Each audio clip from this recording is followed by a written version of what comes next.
বেলা বাড়ার সাথে সাথে আমরা দেখতে পাচ্ছি যে চারপাশে কিন্তু উৎসুক জনতার ভিড় বেড়েছে এবং এখনো কিন্তু বাড়ছে, এমনটা কিন্তু আমরা লক্ষ্য করছি। হাসিনা আসবে, বাংলাদেশ হাসবে লেখা বড় বড় ব্যানার নিয়ে ঢাকার রাস্তায় আওয়ামী লীগের মিছিলের বহর বেড়েই চলেছে। রবিবার বাংলাদেশের ঢাকায় বিজয় সরণিতে মিছিলের ডাক দিয়েছিল আওয়ামী লীগ এবং তাদের সহযোগী সংগঠনগুলি। প্রায় 1.5 কিলোমিটার পথ অতিক্রম করে মিছিল থেকে মোহাম্মদ ইউনূস বিরোধী স্লোগান উঠেছে। স্থানীয় লোকজনের দাবি, মিছিলের ভিড় ছিল চোখে পড়ার মতো।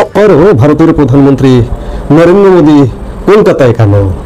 বাংলাদেশ নিয়ে কোনো বিষয় আছে কি? এই প্রসঙ্গটা নিয়ে আপনাদের সামনে কথা বলবো। মিছিল নিয়ে রাস্তায় নেমেছে নিষিদ্ধ হওয়া দলের নেতাকর্মীরা। টার্গেটে নেওয়া হয়েছে রাজধানী ঢাকাকে। এই এলাকায় 20 থেকে 30 লাখ মানুষ জড়ো করে সরকারকে বেকায়দায় ফেলতে চায় দলটি। বাংলাদেশে হঠাৎ করে আইন শৃঙ্খলা পরিস্থিতির খুবই অবনতি ঘটেছে, এমনিই খুব অবনতি ঘটেছে, এবং অবনতি যে ঘটেছে এবং সেই অবনতিকে অস্বীকার করবার একটা প্রবণতা বরাবরের মতোই এই বর্তমান ইউনূস সরকারের রয়েছে। এবং আপনারা যদি ডক্টর ইউনূসের যে ফেসবুক পেজ আছে সেখানে যদি আপনারা গিয়ে থাকেন সেখানে। আসসালামু আলাইকুম রাহমাতুল্লাহ। প্রিয় দর্শক, নতুন এক ভিডিওতে আপনাদের সকলকে স্বাগতম। প্রিয় দর্শক, আপনারা ভিডিও শুরুতে ভিডিওর বিশেষ কয়েকটা অংশ এবং থাম্বনেল দেখে বুঝে গেছেন যে আসলে কতটা গুরুত্বপূর্ণ নিউজ হতে চলেছে। প্রিয় দর্শক, এই জন্য বলবো আপনারা ভিডিওগুলো না টেনে সম্পূর্ণ দেখবেন, তাহলে আপনারা সম্পূর্ণ বিষয়ে বিস্তারিত জানতে পারবেন। চলুন আর কথা না আবার একটি লাইক দিয়ে আমরা সকল বিস্তারিত করে আলোচনাগুলো একে একে দেখে আসি। চলুন। হাসিনা আসবে, বাংলাদেশ হাসবে লেখা বড় বড় ব্যানার নিয়ে ঢাকার রাস্তায় আওয়ামী লীগের মিছিলের বহর বেড়েই চলেছে। রবিবার বাংলাদেশের ঢাকায় বিজয় সরণিতে মিছিলের ডাক দিয়েছিল আওয়ামী লীগ এবং তাদের সহযোগী সংগঠনগুলি। প্রায় 1.5 কিলোমিটার পথ অতিক্রম করে মিছিল থেকে মোহাম্মদ ইউনূস বিরোধী স্লোগান উঠেছে। স্থানীয় লোকজনের দাবি, মিছিলের ভিড় ছিল চোখে পড়ার মতো। এই ঘটনা শুধু রবিবারের নয়, বিগত 10 থেকে 12 দিন ধরে রাজধানী ঢাকা সহ বাংলাদেশের প্রায় সমস্ত শহরে আওয়ামী লীগ বড় বড় মিছিল করছে। কিন্তু রবিবারের মিছিলটি ছিল ধারে ও ভারে যথেষ্টই বড়, যা বাংলাদেশের অন্তর্বর্তী সরকারের মধ্যে একটা আতঙ্কের পরিবেশ সৃষ্টি করেছে বলে মনে করছে ওয়াকিবহাল মহল। কারণ রবিবার রাতে প্রধান উপদেষ্টা মোহাম্মদ ইউনূস তার সরকারি বাসভবন যমুনায় একটি গুরুত্বপূর্ণ বৈঠক ডেকেছিলেন। সেখানে বাংলাদেশের আইন শৃঙ্খলা বাহিনী এবং গোয়েন্দা বাহিনীর শীর্ষ কর্তাদের ডেকেছিলেন। উপস্থিত ছিলেন স্বরাষ্ট্র উপদেষ্টা সহ আরো কয়েকজন উপদেষ্টাও। জানা যাচ্ছে, আওয়ামী লীগের এই ঘন ঘন মিছিল এবং সেই মিছিলে সাধারণ মানুষের অংশগ্রহণ নিয়ে প্রবল ক্ষুব্ধ হয়েছিলেন প্রধান উপদেষ্টা।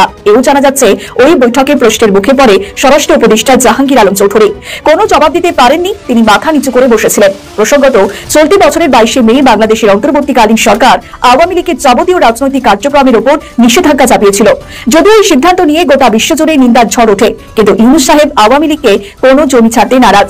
এরপর তিনি গত অগস্টে জানিয়ে দেন, বাংলাদেশের কোন সংবাদ মাধ্যম ক্ষমতাচ্যুত প্রধানমন্ত্রী শেখ হাসিনার বক্তব্য প্রচার করলে সন্ত্রাস বিরোধী আইনে কঠোর পদক্ষেপ করা হবে। হাসিনার একটি বক্তৃতা বাংলাদেশের কিছু সংবাদ মাধ্যম প্রচার করেছিল, তারপরে এই সতর্কবার্তা দিয়েছে ইউনূস সরকার। এর জন্য আইনি ব্যবস্থা নেওয়ার হুঁশিয়ারিও দিয়েছিল ইউনূসের সরকার। ফলে বাংলাদেশের মিডিয়া আর আওয়ামী লীগের কোনো কর্মসূচি, মিছিলের খবর প্রচার করছে না। অন্যদিকে বক্তব্য এবং শেখ হাসিনার কোনো বক্তব্য বা অডিও ক্লিপের প্রচার করছে না। ফলে এই মুহূর্তে আওয়ামী লীগের মিছিল কতটা বড় ব্যাপক হচ্ছে তা প্রচার করতে পারছে না বাংলাদেশের গণমাধ্যম।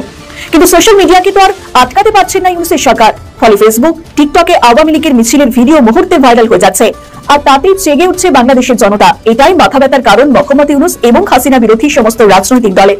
রাজনৈতিক ওয়াকিবহাল মহলের মতে, শেখ হাসিনা ক্ষুরধার মস্তিষ্ক, রাজনৈতিক প্রজ্ঞা এবং অভিজ্ঞতাকে কাজে লাগিয়ে ধীরে ধীরে বাংলাদেশে একটি বড় অংশকে আবার নিচের দিকে টেনে এনেছেন। তিনি সামাজিক যোগাযোগ মাধ্যমে যে দায়মুক্তি নামে বিশেষ অনুষ্ঠান করছেন, তাতে তিনি মূলত হাজির করাচ্ছেন ইউনূসের পুলিশ প্রশাসন এবং দোসর রাজনৈতিক দলগুলির দ্বারা অত্যাচারিত এবং খুন হওয়া ব্যক্তিদের পরিবারের লোকজনকে। তিনি তাদের সান্ত্বনা দিচ্ছেন নিজের জীবনের ঘটনা মনে করিয়ে। এই আবেগী চালেই শেখ হাসিনা বাংলাদেশের নতুন করে দলের ভিত পোক্ত করে ফেলেছেন। ফলে হাসিনা আতঙ্কে ভুগতে শুরু করেছেন মোহাম্মদ ইউনূস। বাংলাদেশে হঠাৎ করে আইন শৃঙ্খলা পরিস্থিতির খুবই অবনতি ঘটেছে, এমনিই খুব অবনতি ঘটেছে, এবং অবনতি যে ঘটেছে এবং সেই অবনতিকে অস্বীকার করবার একটা প্রবণতা বরাবরের মতোই এই বর্তমান ইউনূস সরকারের রয়েছে। এবং আপনারা যদি ডক্টর ইউনূসের যে ফেসবুক পেজ আছে সেখানে যদি আপনারা গিয়ে থাকেন, সেখানে দেখবেন যে তারা চেষ্টা করছে বলবার জন্য যে শেখ হাসিনার সরকারের আমল থেকে 2023 যদি কম্পেয়ার করে, তাহলে এখনকার আইন শৃঙ্খলা পরিস্থিতি নাকি ভালো। তারপরেও হত্যা কেন বেড়েছে, খুন কেন বেড়েছে, তারা একটা খুব হাস্যকর যুক্তি দিয়েছেন। তারা বলছেন যে এখন নাকি যে কেউ থানায় গিয়ে মামলা করতে পারে, শেখ হাসিনার আমলে মামলা করা যেত না।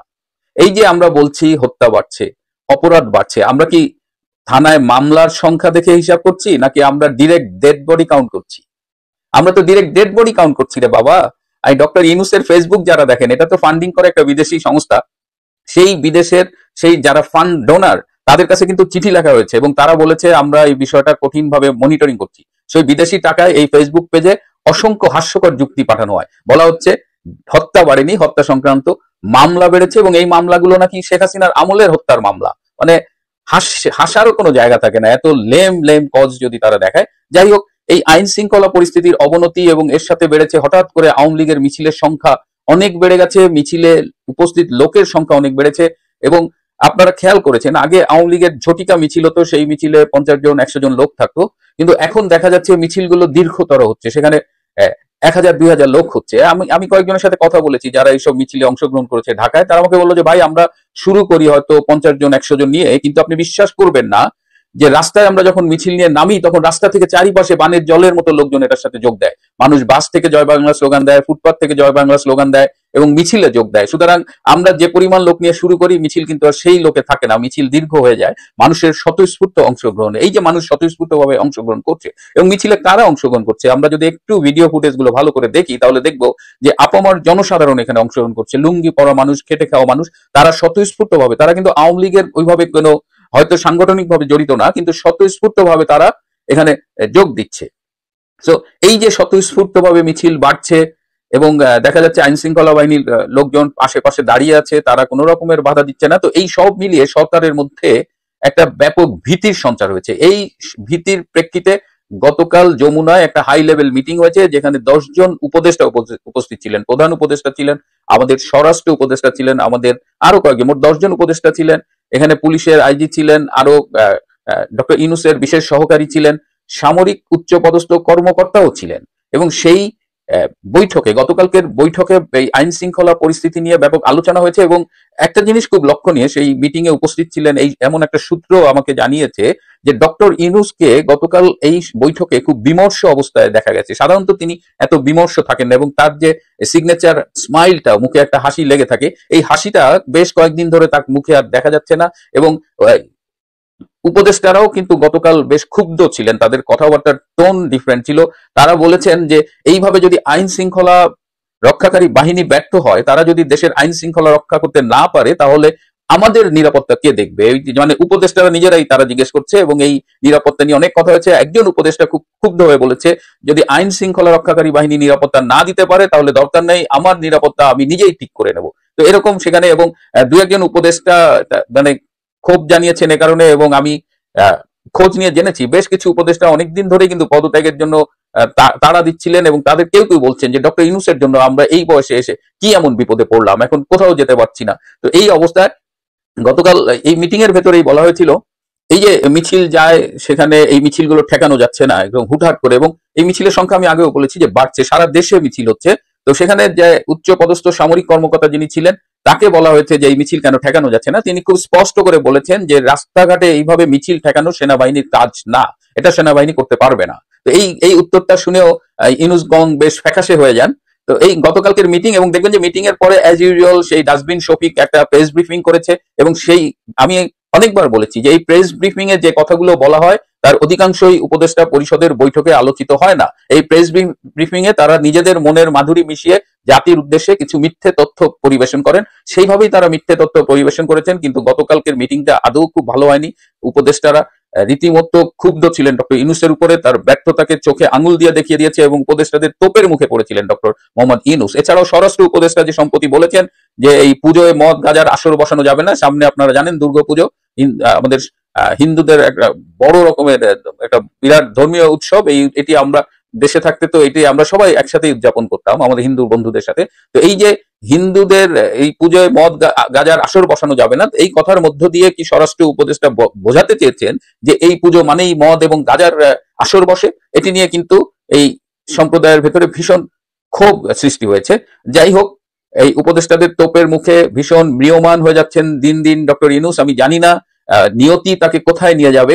একটা ষড়যন্ত্রের মাধ্যমে তিনি এসেছিলেন ঠিকই, কিন্তু 13 মাসের মাথায় তিনি লেজে গবরে করে ব্যর্থতার এমন অতল গহ্বরে পতিত হয়েছেন যে তার সারা জীবনের অর্জন এখন বিতর্কের মুখে। এবং আমার খুব মনে হয় যে ডক্টর ইউনূস যখন এই পদ থেকে বিতাড়িত হবেন বা চলে যাবেন, সারা পৃথিবীতে তিনি কি সেই সম্মানটা ফিরে পাবেন? আগের মতো কি তাকে আর মানুষ সম্মান দেবে? এখন তো সারা পৃথিবীর মিডিয়ায় তার স্বরূপ উন্মোচিত হয়ে গেছে, একজন জঙ্গিদের গডফাদার, একজন ব্যর্থ, একজন লোভী এবং আরো অনেক অনেক অনেক ব্যর্থতা। এবং তার একটা ইমেজ ছিল যে তিনি ব্যক্তিগতভাবে সৎ, কিন্তু আমরা আজকাল যেসব ইনফরমেশন পাচ্ছি যে 13 মাসে এই যে বিভিন্ন কারচুপি দুর্নীতি কমিশন বাণিজ্যের কথা শুনছি, এই কমিশনের একটা অংশ নাকি সরাসরি যমুনায় ডক্টর ইউনূসের কাছে যায়।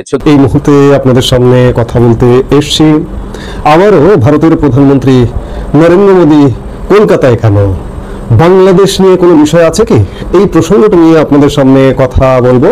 একটা জল্পনা ছিল যে পূজার আগে প্রধানমন্ত্রী কলকাতা বা পশ্চিমবঙ্গে সফর করবেন। এবার সেই খবরটা নিশ্চিত হওয়া গেল। তবে প্রধানমন্ত্রী নরেন্দ্র মোদী কোনো রাজনৈতিক কর্মসূচিতে পশ্চিমবঙ্গে আসছেন না। তিনি আসছেন ভারতীয় সেনাবাহিনীর ইস্টার্ন কমান্ডের হেডকোয়ার্টার ফোর্ট উইলিয়ামে একটি অনুষ্ঠানে এবং সেনাবাহিনীর সাথে বৈঠকে যোগদান করতে। কারণটা কি? হঠাৎ করে সেনাবাহিনীর সাথে, এবং তিনি বাইরে কোনো রাজনৈতিক কর্মসূচি, ফোর্ট উইলিয়াম ক্যান্টনমেন্টের বাইরে তিনি কোনো রাজনৈতিক কর্মসূচিতে অংশগ্রহণ করবেন না। এই অবস্থাটার খানিকটা জল্পনা কল্পনার জন্ম দিয়েছে পশ্চিমবঙ্গ, বাংলাদেশে। জানা যাচ্ছে যে আগামী সপ্তাহে কলকাতার সেনাবাহিনীর অনুষ্ঠানে যোগ দিতে আসছেন প্রধানমন্ত্রী নরেন্দ্র মোদী, তার সঙ্গী অজিত দোভাল, এবং তাদের সাথে আসছেন প্রতিরক্ষা মন্ত্রী রাজনাথ সিংহ। তিনজনই যোগ দেবেন ফোর্ট উইলিয়ামে সেনাবাহিনীর অনুষ্ঠানে। অপারেশন সিঁদুরের পরে পশ্চিমবঙ্গে মোদী, দোভাল, রাজনাথের এই অনুষ্ঠানে যোগদান নিঃসন্দেহে বেশ গুরুত্বপূর্ণ, এবং এমন একটি সময় তারা সেনা অনুষ্ঠানে যোগ দিচ্ছেন যে সময়টিতে বাংলাদেশ শান্ত হয়নি, মাঝে মধ্যে উত্তপ্ত হচ্ছে, সংখ্যালঘু নির্যাতন হচ্ছে, পশ্চিমবঙ্গ সীমান্ত এলাকায় অশান্তি ঘটছে। আবার ওদিকে ভারতের আরেক সীমান্ত দেশ নেপাল আন্দোলনে উত্তাল। এশীয় সম্মেলনে চীন ভারতের বৈঠকের পর চীন সীমান্তে খানিকটা স্থিতিশীলতা এসেছে। তা সত্ত্বেও উত্তর পূর্বের সীমান্ত সুরক্ষায় বরাবর নজর কেন্দ্রের ভারতীয় সেনাবাহিনীর ইস্টার্ন কমান্ড সূত্রের খবর, 15 থেকে 17 সেপ্টেম্বর পর্যন্ত ফোর্ট উইলিয়ামে সেনাবাহিনীর বিশেষ অনুষ্ঠান, যৌথ বাহিনীর কমান্ডারদের সম্মেলন রয়েছে। তাতে যোগ দিতেই 15 সেপ্টেম্বর প্রধানমন্ত্রী, প্রতিরক্ষা মন্ত্রী এবং জাতীয় নিরাপত্তা উপদেষ্টার কলকাতায় আসা বলে জানা গেছে। ভারতীয় সেনাবাহিনীর ইস্টার্ন কমান্ডের তথ্য সূত্রে জানা গেছে যে আগামী সোমবার ফোর্ট উইলিয়ামের অনুষ্ঠানে মোদী, রাজনাথ সিং, অজিত দোভাল ছাড়াও থাকবেন সিডিএস সেনা সর্বাধিনায়ক জেনারেল অনিল চৌহান, প্রতিরক্ষা সচিব রাজেশ কুমার সিং। সেনাবাহিনীর সঙ্গে আলাদা করে বৈঠকও করতে পারেন তারা। উত্তর পূর্ব সীমান্ত সুরক্ষায় এই বৈঠক অতি জরুরি, তা বলাই বাহুল্য। ওই দিন প্রধানমন্ত্রী মোদী কোনো রাজনৈতিক কর্মসূচিতে যোগ দেবেন না বলেই সূত্রের খবর। আমি আগেই বলেছি যে কোনো ধরনের কোনো রাজনৈতিক কর্মসূচিতে নয়, শুধুমাত্র সেনাবাহিনীর অনুষ্ঠানে যোগদান করা এবং সেনাবাহিনীর সাথে বৈঠক করা। এ কথা পরিষ্কার যে ভারত এই মুহূর্তে তার সব সীমান্ত অঞ্চলে যেমন নিরাপত্তা জোরদার করছে, ঠিক তেমনি উত্তর পূর্ব সীমান্তেও নিরাপত্তা জোরদার করছে নানা কারণে। এই নিরাপত্তা জোরদার করবারই একটি অংশ ফোর্ট উইলিয়ামে সেনাবাহিনীর অনুষ্ঠানে যোগদান করছেন এবং ইস্টার্ন কমান্ডের প্রধান কর্মকর্তাদের সাথে বৈঠক করবেন। কারণ ভারতের সবচেয়ে বড় সীমান্ত হচ্ছে পশ্চিমবঙ্গ সীমান্ত, বাংলাদেশ ভারতের সীমান্ত। 4000 কিলোমিটারের মধ্যে প্রায় 2200 কিলোমিটার পশ্চিমবঙ্গ সীমান্ত। এই সীমান্তে গুরুত্বপূর্ণ নিরাপত্তায় গুরুত্বপূর্ণ ভূমিকা পালন করবেন ইস্টার্ন কমান্ড, এবং ইস্টার্ন কমান্ডের সদর দপ্তর কলকাতার ফোর্ট উইলিয়াম, এবং তাদের সাথে প্রধানমন্ত্রী, প্রতিরক্ষা মন্ত্রী, জাতীয় নিরাপত্তা উপদেষ্টা, সেনা সর্বাধিনায়ক সিডিএস বৈঠক করতে যাচ্ছেন। প্রদর্শক, আপনারা একে একে সকল বিশ্লেষকের বক্তব্যগুলো শুনলেন। অবশ্যই আপনারা বুঝতে পারছেন যে আসলে কতটা গুরুত্বপূর্ণ নিউজ ছিল। প্রদর্শক, এখান থেকে যদি আপনাদের কিছু বলার থাকে অবশ্যই কমেন্ট বক্সে জানিয়ে দেবেন। আরও এরকম নিত্য নতুন আপডেট নিউজ পেতে আমাদের নিউজ চ্যানেল লেখা আছে, চ্যানেলটি সাবস্ক্রাইব করে পাশে থাকবেন। ধন্যবাদ।